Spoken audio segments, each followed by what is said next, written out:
दोस्तों ये बात है 2012 की, जब सिर्फ 6 साल का एक नन्हा बच्चा मैथ्यूस कैंसर जैसी मोजी बीमारी से जंग लड़ रहा था। जब उसकी मुलाकात फुटबॉल लेजेंड नेमार से हुई तो उसने कोई महंगा तोहफा या ऑटोग्राफ नहीं मांगा। उसने सिर्फ एक छोटी सी फरमाइश की और नेमार को एक डांस स्टेप सिखाया और कहा, जब भी आप अगला गोल करें तो ये सेलिब्रेशन ज़रूर करना। नेमार ने प्यार से मुस्कुराकर कहा, प्रॉमिस ज़रूर करूँगा। कुछ ही दिनों बाद जब संतोष क्लब का मैच चल रहा था तो जैसे ही नेमार ने शानदार गोल किया, पूरा स्टेडियम खुशी से झूम उठा। लेकिन उसके बाद जो हुआ, उसने सबका दिल जीत लिया। नेमार ने ठीक वही डांस किया जो मैथ्यूस ने उसे सिखाया था।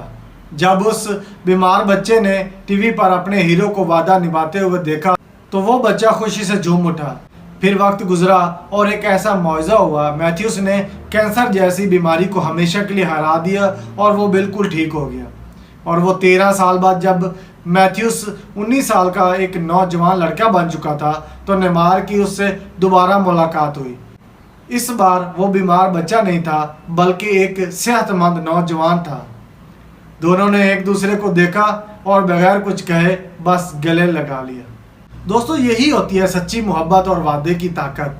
इस वीडियो के बारे में आपकी क्या राय है, आप मुझे कमेंट में ज़रूर बताएं। शुक्रिया।